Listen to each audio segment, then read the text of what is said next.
all over the internet.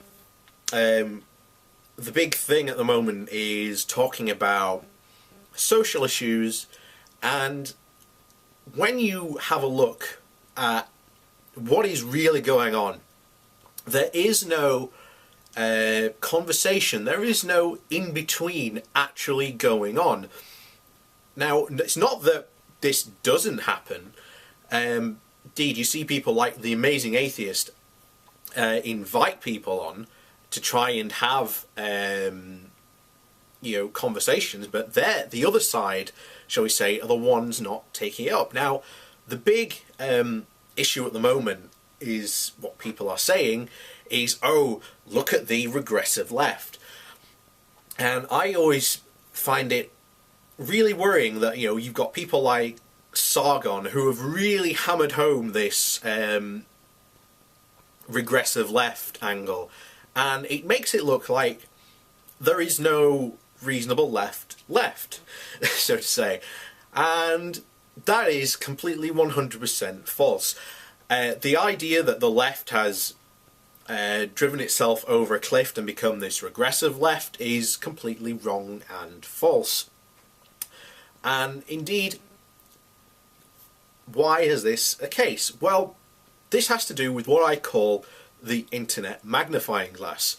And the internet is a fantastic place that it brings people together. Now, people over this time were vastly, separated, but in the internet they can look for people with the same ideas or people with similar ideas, and they look for them, because you look for the regressive left, even the right is the same.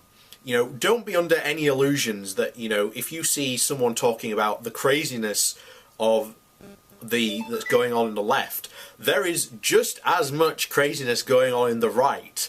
So don't worry about it. It caters for all, and the internet basically acts as this magnifying glass to bring this to light. Now, if you don't believe me, a prime example of this is the 9/11 conspiracy theorists, who were brought together, shall we say, through the internet and through mass delusions of grandeur that they obtained, thought that their 9/11 truth movement was huge, that it was this huge thing that was blowing up. No, it wasn't at all. The truth is that people who were interested in that looked up, 9/11 was an inside job, and oh look, there's a forum with people talking about it. Oh look, there's this video with people talking about it.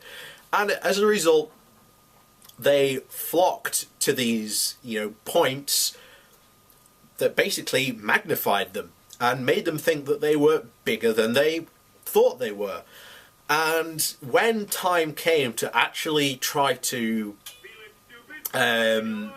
prove their points, shall we say, as they were, you need to look no further than the infamous TruthCon, I believe it was called. And literally this was the biggest failure ever, because they could not fill a 500-seat auditorium. And by not even fill, we're talking about 30 people turned up to this, monument for truth. And ever since then, whenever they've tried stuff, they've never ever been able to get the numbers out. So this has really destroyed them. And the same thing has happened on the right. The right think that, when people are talking about this, that, oh look, we're bigger than we think we are, let's go for it. And no, they're not. And it's the same on the left. You saw a couple of months ago, there was a big thing in Washington DC where they had this rally, and it is summed up by literally Steve Shives sitting in a deck chair with no one around. And that's exactly what I'm trying to get at, is if you feel that any point that, the left's getting too crazy, maybe I'll try the right. You know, trust me, it's no better on the right than it is on the left. And for someone who is pretty much probably like centre-left, in fact, I'm probably a socialist democrat, probably the best way to describe me.